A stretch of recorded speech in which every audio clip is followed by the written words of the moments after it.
Assalamualaikum warahmatullahi wabarakatuh.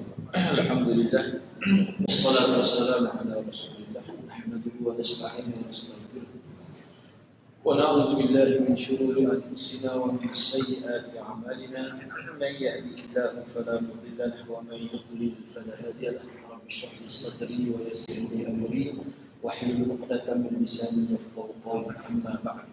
Alhamdulillah, bersyukur kepada Allah Subhanahu wa taala yang dapat bersama pada malam ini. Sebelum saya meneruskan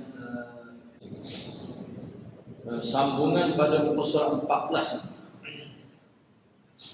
sambungan kitab Mafatihul Khair, yang membuka kunci-kunci kebaikan, pada muka surat 14. Dalam perbincangan lepas telah kita bincang berkenaan dengan beberapa contoh daripada ayat Al-Quran yang menyebutkan tentang penggunaan Allah Subhanahu Wa Taala kalimah fath, daripada fathah yaftahu, yang mana salah satu nama Allah itu adalah Al-Fattah.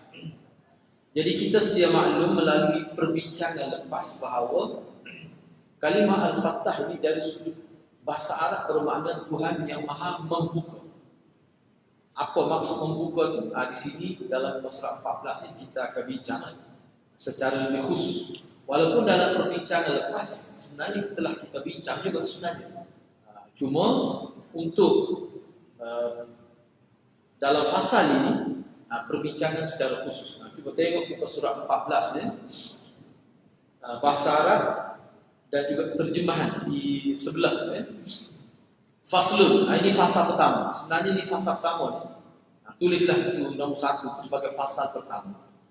Wal fattah wallahu azza wa jalla yahkumu baina ibadihi bima yasha wa yaqdi fihim ma yurid wa yamunnu ala man yasha minhum bima yasha la radda li hukmihi wa la mu'aqqiba li qada'ihi wa amrihi. Al-Fattah ini salah satu nama Allah kan? Al-Fattah bermaksud dialah Tuhan yang Azza wa Jalla. Azza yang maha mulia, Jalla maha agung.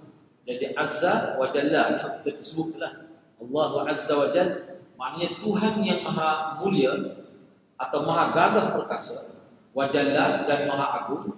Yahkum, dia menghukum atau memutuskan keputusan.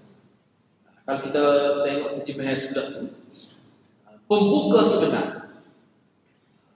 Jadi daripada mana diterima sebenarnya? Alif Lam, Al-Fattah. Jadi pembuka sebenar adalah Allah Azza wa Jalla yang memutuskan hukum ataupun memutuskan sesuatu perkara di antara hamba-hambanya mengikut kehendaknya. Wa yaqdi fihim ma yurid, dan dia memutuskan di kalangan mereka hukum mengikut apa yang dikehendaki olehnya. Wa yamunnu ala man yasha minhum bima yasha, dan dia menganugerahkan kepada sesiapa yang dikehendakinya mengikut kehendaknya. La radda li hukmihi, tiada yang dapat menolak keputusannya. Wala mu'aqqiba li qada'i wa amrihi, dan tidak ada sesiapa yang boleh menghalang ketentuan dan perintahnya. Itu maksud Al-Fattah. Dari sudut bahasa biasa kita dengar mana para asatizah Al-Fattah ini mana Tuhan yang maha membuka. Itu betul, tidak salah. Itu dari sudut mana bahasa Arab. Tapi dari sudut istilah yang dikehendaki daripada mana Al-Fattah ini, maknanya Allah SWT akan mendedahkan, akan membuka semua sesuatu yang menjadi kemuskilan. Semua ini berlaku di hari akhirat.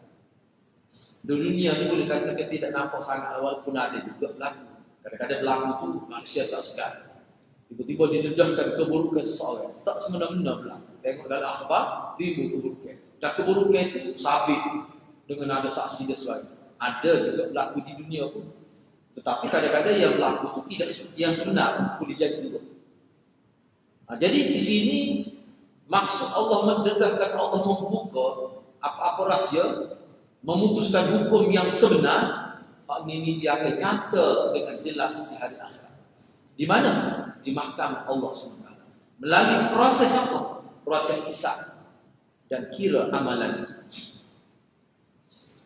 Jadi Allah sebut dalam di sini, para ulama menyebutkan bahawa maksud al-fattah bila Allah telah buat keputusan apa saja, tidak ada yang boleh menghalang. Tidak ada yang boleh menghalang. Itu kenyataan ini merupakan satu akidah terhadap umat Islam. Sebab itulah yang kita baca sebenarnya dia akan mengukuhkan kebergantungan kita kepada Allah. Baik, seterusnya. Mana dalil al-fattah dengan makna ini? Dia kemukakan dua contoh ayat al-fattah dengan makna ini. Seperti yang kita bincang ini dikemukakan tiga contoh daripada ayat Al-Quran. Baik. Ayat yang pertama iaitu surah Sabah ayat 26. Qala Allah Ta'ala Qul yajma'u bainana rabbuna thumma yaftahu bainana bil haqq wa huwa al-fattahul 'alim. Allah Subhanahu wa taala telah berfirman, kita tengok terjemahan surah sebelah anda baca terjemahan ini tengok. Tuhan kita akan mengumpulkan kita semua. Yajma'u bainana rabbuna, maknanya Tuhan kita akan mengumpulkan kita semua. Kumpul di mana? Di mahsyar, di padang mahsyar. Bil haqqi, dengan apa ni? Summa bil haqqi.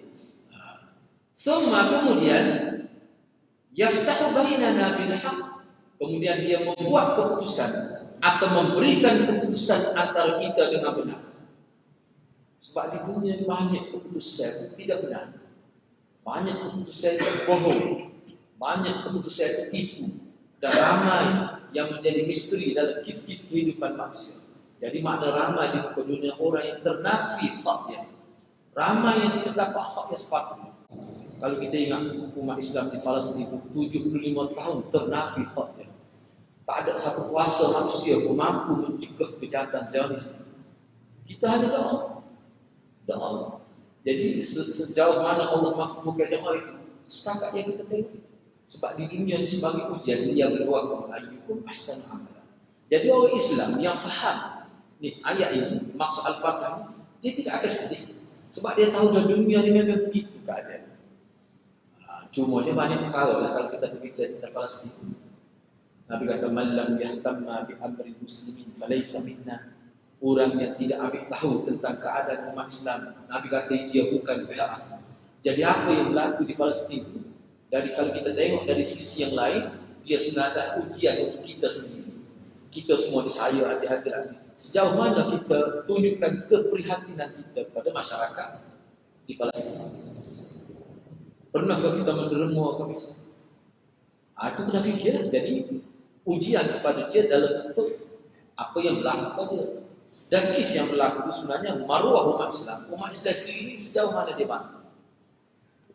Yusuf Qaradawi kata, kalau kamu boleh bantu RM2 orang pergi haji, dah tak perlulah pergi haji, ajakkan duit untuk keluarga untuk rakyat Palestin, itu lebih besar lagi pahala. Yusuf Qaradawi pernah buat sebab. Dan kamu boleh boykot, dia kata, bila dikenal pasti syarikat-syarikat yang menjadi penyumbang kepada Zionis, kamu boykot, cukup dah untuk bantu Palestin. Dan kamu iringi setiap masa dengan doa-doa kamu. Kalau yang itu kita tak boleh buat, kita ini termasuk orang yang tidak mengambil berat terhadap hal ehwal umat Islam. Nabi kata falaysa minna. Nabi tak mengaku umat dia yang berperangai. Cumanya dalam konteks perbincangan kita ni, maknanya di muka dunia ni tidak nyata al-fattah, tetapi di hari akhirat kena yakin. Allah akan buat keputusan. Mana orang yang tersalim, orang yang zalim, tak kira zalim di mana kezaliman itu berlaku, si zalim itu dia tetap akan berhadapan dengan al-fattah, Tuhan yang maha memutuskan hukum.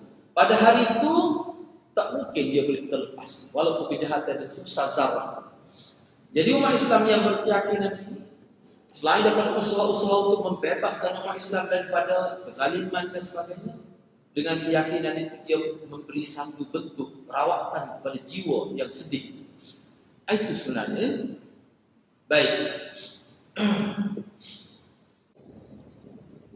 Okey, untuk ayat surah Sabah ni. Okey, saya tengok dulu. Summa kemudian dia buat sebil haqq dengan kebenaran, dengan sebenarnya. Jadi keputusan Allah tak mungkin tersilap dan tak mungkin tersalah. Wa huwal fattahul alim. Sebab apa? Sebab apa bil haqq itu? Sebab apa keputusan Allah itu bil haqq, benar, tidak ada salah? Sebab dia al-fattahul alim. Kerana dia Tuhan yang maha membuka segala yang rahsia. Dia akan dedah ke semua. Al-alim, dan Tuhan itu Tuhan yang maha mengetahui segala perkara. Di atas dunia ni hebat-hebat sehingga SPRM pun tak nak tulis. Besar dia menipu tu. Tak boleh nak tulis. SPRM tu ada juga terlibat halal tu. Kita tak kira tu, ni anak tak kira tu, waktu kita tak kira tu. Maknanya penipu yang masa di muka dunia ni, mana setengah-setengah kita tak ada siapa boleh tahu. Jadi misteri begitu. Memang dia agak penipu pakai hilang dengan begitu. Tak susah. Semua tu tidak kena yakin berdasarkan pada ayat ni, Tuhan yang Al-Fattah akan bongkar semua dan terdedah walaupun sebesar-besar. Tidak akan hilang. Manusia saja berasa selamat dia 25 tahun, 30 tahun, 40 tahun kita sesat. Dan ini yang kita akan terkejut juga. Ini dalam beberapa syarah yang ada. Sebab kita kena doa saja. Ni, datuk nenek kita dulu. Kalau ada, mungkin kita tak tahu. Kalau ada pun kita akan tahu dari asal. Kalau ada. Kemudian penipuan yang dilakukan oleh keluarga kita. 1000 tahun dulu kita ni ada keturunan. Bila dulu pernah nenek kita, datuk kita tipu tanah orang. Tiba-tiba kita yang tersangka di tanah itu. Daripada satu keturunan, satu generasi. Mereka kita ni tak tahu dah asal-usul tanah tu. Kita diingat tanah pusaka. Rupanya dulu asalnya tanah tu ditipu. Datuk nenek kita ditipu tanah orang. Kalau ada begitu, kita tak dosa sebab kita tak tahu. Tetapi semua tu akan terbongkar. Kita akan terkejut. Sebab itulah hadis dasarkan kepada kenyataan ini. Ulama kata, anak cucu yang bertanggungjawab, dia kena doa untuk diri dia dan seluruh keluarga dan seluruh orang Islam. Allahumma ighfir lana dzunubana wali walidayna wali masyayikhina wali jami'il muslimina wal muslimat al ahya'i minhum wal amwat. Kena doa sama. Jangan doa untuk kita, ibu bapa kita saja. Keturunan kita, leluhur kita. Kita kena doa juga. Inilah. Sekuat-kuatnya walaupun tidak boleh sesat pun, nak kembali ke tanah tak tahu dah kepada siapa kita nak kembali ke tanah. Tapi sekuat-kuatnya dengan doa kita tu Allah hapuskan dosa-dosa. Sebab kuasa menghapuskan dosa itu kuasa Allah secara betul. Kita harapkan untuk nenek kita salah, itu tak sabitlah kita. Tetapi sikap anak cucu seperti mana Nabi sebut dalam itu kena doa kepada leluhur kita. Itu ajaran agama kita. Inilah kita baca. Di sini saya nak baca, saya ketik dalam Mukhtasar fi Tafsirul Quran. Tafsir ini dia ringkas. Dia ditulis oleh satu jawatan kuasa ulama, bukan seorang. Dia kata dia di dalam menafsirkan ayat 26 surah Sabah ini. Ini sebab anak tak pasti dia ada terjemah dalam bahasa Melayu Indonesia. Ini Arab, dia ada terus baca. Okey, ayat 26 surah Sabah ini. Kul yajma'u bainana. Ana nak ini tafsir ringkas yang disebut dalam kitab. Nama kitab tu Al-Mukhtasar fi Tafsirul Quran. Baik. Maksud dia begini, katakanlah wahai Muhammad kepada mereka. Siapa mereka? Orang-orang kafir. Dan juga orang Islam. Nanti di hari akhirat Allah akan himpunkan. Yajma'ullahu bainana wa bainakum. Allah akan himpunkan kita dan juga kamu yaumul qiyamah pada hari kiamat. Thumma yaqdi bainana wa bainakum bil 'adl. Bil haqq makna bil 'adl. Bil haqq maknanya bil 'adl. Dan Allah akan memutuskan hukuman antara kita yang ada berlaku kesalahan yang belum selesai di muka dunia bil 'adl, dengan penuh keadilan. Fayubayyinul muhib wal mubtil. Dan pada hari itu Allah menjelaskan siapakah yang berada di atas kebenaran dan siapakah yang berada di atas kebatilan. Akan terdedah kadang-kadang hakim sahaja. Bukan orang lain, hakim itu. Bersumbat mulutnya sumbat. Nah, kena 10 juta. Nengkak dah. Atas ini boleh laku. Boleh laku. Tiba-tiba rupanya ni pendakwa itu sendiri. Jadi putar anggas. Ya. Terkejut. Terkejut. Sebab itulah salah satu nama hari kiamat ni Yaumul Kashf. Hakimul ladzi yahkumu bil 'adl. Dialah Tuhan yang Maha menghukum. Dan dia adalah Tuhan yang menghukum dengan keadilan. Sebab apa Tuhan menghukum dengan adil? Sebab apa? Sebab dia bersifat dengan Al-'Alim, Tuhan yang Maha mengetahui. Baik.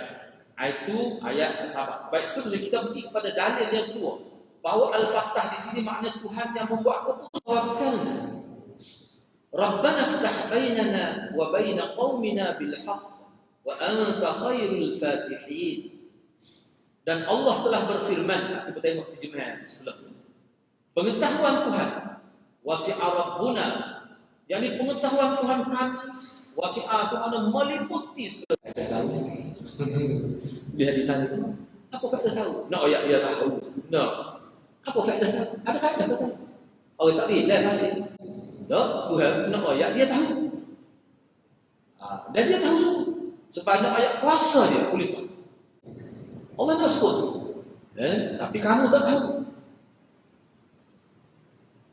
Sebab itulah hadirat kadang-kadang. Ni dia panggil lutf khas. Lutf khas. Lutf khas ni maknanya kadang-kadang lupa ingatan. Tidak semua manusia tu selalu berubah. Boleh tak malu. Orang panggil orang gila lah. Dia boleh jadi tak malu. Pelan dia cepat. Sementara tak jadi gitu. Dia tak risau. Mak dia lah. Segar tu. Bahkan dia tak pernah nyakit. Dia tahan tu kepada kita. Tapi bila Tuhan tak risau yang ni mak dia. Kemudian akan sekolah saya. Masa tu saya pun tak kahwin. Saya tengok dia seorang perempuan muda gila-gila. Semua jumpa di Cagapak. Saya tak sebut mana. Lalu lagi. Saya klik sebelum kopi pada tua dia. Duduk bawa baju gitu. Baju pun dia bawa. Tak boleh bawa dia bawa. Pakaian ni tidak menutup aurat. Kamu tak percaya bila aku tarik ya. Jadi gitu kan. Jadi maknanya ayat ni Allah nak sebut kepada kita bahawa Allah ni yang berhak kamu semua begitulah sifatnya. Dia Maha mengetahui. Oleh kerana itu hanya kepada Allah kami bertawakal. Ni Nabi sebut ni, ikut tip-tip berjaya, ikut nasihat guru, lepas tu fatawakkal Allah. Semua hadirat apa saja kita buat, fatawakkal Allah. Fa idza azamta fatawakkal. Bila kamu nekat buat sesuatu, kamu usaha mengikut hukum sebab musabab di dunia, itu di dunia berkait dengan pemikiran dan akid di dunia. Tapi kamu tidak boleh putus hubungan dengan Allah. Sebab Allah lah yang memberikan kamu berjaya fatah. Kadang-kadang bila Allah tak buka ke rezeki pada orang tu, kadang-kadang 10 tahun tak jadi apa lagi ni. Tapi bila Allah buka rezeki, buta huruf kaya. Buta huruf tak baca, dia boleh pilih kat satu. Kalau lebih hari satu dia nak bawa isteri dia jam dalam komputer dia jam. Dia kalau 3 atau 1 dia jam dalam. Dia ngaji kat dia 3 yang mau anak kampung. Tempat orang kampung minta tolong. Anak nak ayat ni ada. Dia memang buta huruf. Tak boleh pergi ngaji. Biasanya orang dekat telefon baru pergi ngaji. Dia tinggal itu. Dia kalau bahasa Kelantan. Yalah nak sebut jari-jari. Benar betul kan? Tidak gitu. Tapi bila Allah nak beri rezeki pada dia, dia kaya luar biasa. Dia tak minta utang. Anak orang jahat pun jadi ahli. Anak lagaya pun jadi ahli. Ayah dia teruk lah. Kalau kita tengok sejarah sahabat, dia ni keluarga pokok, anak dia jadi sahabat, mujahidin fisabilillah. Ini Al-Fattah. Tu buku. Sebab tu hadirat ayat-ayat segini mendidik kita kena bergantung dengan Tuhan. Sebab Tuhan boleh hubung buat amal jadi mana. Nabi nak pergi bicara, baru kita tahu nak buat apa. Wahai Tuhan kami, berilah keputusan antara kami dan kaum kami dengan adil, bil haqqi, yakni bil adli. Haqqi situ dengan mana adil. Ini mengikut ahli tafsir. Engkaulah memberi keputusan dan pembuka hakikat yang terbaik. Orang lain hebat. Maklumat orang lain pula. Tuhan tak? Dia tahu dengan sifat mengetahui dia. Kalau mengaji sifat 20 gitu. Nah, dia sendiri tahu. Dia panggil ihatah mustaqimah. Ihata mustaqilah mana dia tahu tanpa bantuan alat. Kita dah alat apa dia yang kita boleh tahu akal. Tak ada biasa lagi. Akhir sekali ulama kata, bila dia start lakukan itu, ulama tulis tadi. Start daripada tu hadis dia berhakal. Kalau rupanya dia pergi ke negeri ni baru dia nakal. Ulama kata ulama cek semula hadis tu. Hadis ni dia riwayat masa dia duduk mana tu nak ayatnya hadis. Kehidupan maksud setara tu lah. Setara hebat, setara mana pun baik. Tu dalil yang kedua. Ni ayat ni nak orang yang dianugerahkan kepada seseorang. Bukan kepada Allah bukan sehingga dia dapat. Kalau kita terima ke anugerah lah. Banyak masyarakat kalau kita nak sebut contoh benda kita tak pernah sabar. Anda sebut tadi salah satu contoh. Salah satu contoh.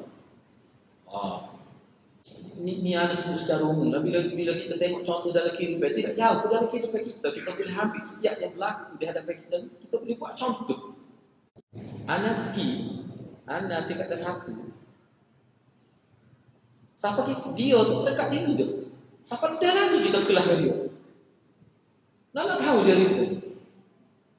Siapa tu sekali ada kata. Dia malu. Dia kata kita di bodoh, dia kata tu hanya uji betul lah, kita kata memang mati dan jadi dia kata tu nak ayatnya juga bila Tuhan buka rupanya sebelum tu Tuhan tak buka dia boleh dia kata kau memang nasib baik jadi kau tak suka dia sebut gitu sebab tu dia kata ada banyak benda pelik pada dunia berlaku yang kita tak boleh nak fikir dengan akal. Inilah Tuhan Al-Fatah dia buka. Banyak kalau kita tengok ada kitab anak pokok jadi ahli. Tu budi anak dia tu nak pokok. Cuba hadiah baca dalam buku buku lama Kelantan. Sebut tu supaya hadiah boleh nampak. Itulah Tuhan Al-Fatah. Sebab tu kita jangan berputus asa.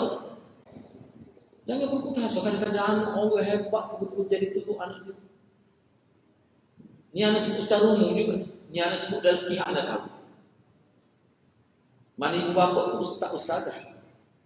Anak sebut secara kan tidak betul sangat. Kalau dia sekitar kata baru juga. Anak boleh kita ni. Dia tu juga dia sebut tu moga kita ada hubungan dari segi ilmu pengajian dan juga dia sebut. Tu dia ayat ni dengan maksud Malik Ustaz tu doa nak kata insya-Allah. Sebab dia orang Islam tu. Kita doa kebaikan. Ya Allah. Cuma ada ayatnya pada hak warga baik. Tu dia uji. Anda tak tahu kata dia tak baik. Cuma dia ayat tu juga suruh kita doa. Ialah nama ulama terkenal. Tiba-tiba Allah uji kita nak Allah. Sebab tu dalam kini Nabi tak benar kita putus dengan sebab berlaku di keluarga Nabi tak. Kita doa baik. Allahumma fillahu wa'afiwa. Itu cara. Daripada situ kita boleh nampak. Kadang-kadang bila Allah buat gitu tak ada siapa suka dia jadi daripada kecil lagi kita kenal dia. Tiba-tiba besar kena tembak. Dalam hotel kena tembak. Kalau dia tembak lain, orang ambil mayat, orang lain pun mak dia kata. Benda-benda itu agak kita kena fikir. Sebab tu kalau kita faham kita kesetiaan cara yang menipu orang lain, mintalah jangan tipu kita. Jangan menipu kita. Ini cara Al-Quran motivasi manusia dan membuat counselling kepada manusia. Baik, seterusnya cuba kita tengok ini. Baik. Ayat yang ketiga. Ana baca sekali lagi. Wa qala ta'ala ma yaftahillahu lin-nasi anugerahkan kepada manusia dan apa sahaja yang Allah tidak buka. Allah tak buka rahmat. Allah tak buka ilmu pada dia, Allah tak buka rezeki pada dia. Tak ada siapa pun yang mampu melepaskan tahanan itu. Tak ada siapa boleh buka rezeki untuk orang. Tak ada siapa boleh buka ilmu daripada orang. Bila Allah tak buka. Tapi bila Allah buka, tak ada siapa boleh sekat orang yang akan dapat ilmu. Walaupun keturunannya. Bahasa Kelantan kan sedap. Dia mabuk lah. Dia tak mabuk saja. Kerah. No. Dia sebut, tu ada nak surga tu. Cerita dia gini, ada rekah ada sebut dia tidak ada cerita. Ana ikuti satu program kursus peniaga. Dia lah bayar. Kalau dia dengar dia kacak dah apa kaya lah aku. Kalau kita ikut, saya ni kau apa ada. Tak jadi apa. Dia cerita pada anak. Dia buka kedai makan. Dia di kedai makan. Dia makan, dia panggil mak dia panggil. Orang tak masuk. Pada kedai dia hias sambil habis putih banyak mana. Ari wak peri mula-mula penuh. Lepas tu tak ada. Sahabat pasal tutup kita pesta tutup. Lingkup dia. Lepas tu nego. Sampai 3 kali. Akhir sekali dia mari mikir. Akhir sekali dia buka pakai panggil consultant. Kata boleh. Wallahu yarzuqu man yasha'u bighairi hisab. Dia ingat ayat tu. Rupanya ayat tu bukan wa'amak hati. Ayat tu bukan wa'amak hati kalau gitu. Dia kata rezeki ni pilihan Tuhan. Allah nak buka rezeki dia subhanahu. Ini ayat yang kita baca. Orang kampung tak erti ke dia, tak erti pun istilah-istilah dia. Buka kedah tu, buka tetap cak, buka kaya raya. Penuh semua orang. Kita tak lewatkan. Bila orang termasuk budak kita, dia kata tak lewatkan. Rupanya semua tu adalah merupakan gerakan daripada Allah Subhanahu. Tu hadirat ni kita baca. Sebab itulah hadirat bila kita sedar melalui ayat ini kita kena bergantung. Tak boleh putus setiap kali kita masuk dalam air bergantung dengan Tuhan lagi. Dan dialah Tuhan yang maha perkasa lagi maha bijaksana. Apa yang dia boleh buat tu? Bila dia nak uji tak ada siapa boleh sekat. Bila dia tahan tak ada siapa boleh buat. Apa dia boleh buat? Sebab dia ni Tuhan yang maha gagah dan maha bijaksana. Setengah orang gagah saja tapi tak jadi. Allah ni dia Al-Aziz dan Hakim. Hebat, gagah, cerdik, bijaksana. Itu sifatnya. Tuhan ni lah. Yang akan menyelesaikan. Kangen lah dia. Kagum dengan tu. Tapi dia ni kalau dengan jiran dia suka menyakiti jiran. Nabi kata hiya min ahlin nar. Itulah contoh perempuan di neraka. Dia hanya bina hubungan dia dengan Allah semaya baca kita hebat. Tapi dia tak jaga hubungan dengan manusia. Jadi Islam ni adalah kehidupan realiti. Dan juga hubungan dengan Allah kena jaga. Barulah kita akan dapat kelebihan Tuhan yang Maha Al-Fattah itu. Cuma di sini ada anak-anak petik daripada tafsir mereka dan dia akan baca sini. Yang terakhir. Apa dia kata? Dia kata ayat 2 surah Fatih ini bermaksud sesungguhnya segala sesuatu ini ada kuncinya. Dan kunci itu terbuka hanya dengan kuasa Allah. Tak mungkin sesuatu yang gaib sama ada rezeki dalam bentuk dia beri rezeki pada sesiapa yang dia kehendaki. Dia beri hidayah pada sesiapa yang dia kehendaki. Dan dia beri kebahagiaan pada sesiapa yang dia kehendaki. Anda ambil contoh mudah. Kita ambil sirah kan. Abu Sufyan dia perang dengan Nabi Muhammad. Abu Sufyan jak daripada perang Badar lagi dia perang dengan Nabi. Dia ni ketua. Kalau setengah ulama kata dia duduk orang panggil nombor 3. Abu Jahal, lepas tu ada sawir lagi tu. Lepas tu dia nombor 3. Dia segi sah kepimpin. Cerita tu diterima. Dia minta nak cover kesilapan dia. Sebab dia masuk Islam ni kalau dari riwayat Bukhari tu bukan tahu 7. Tapi kalau dari riwayat lain pada pembukaan tertentu tak apalah tu. Hilaf kita tidak nak bincang.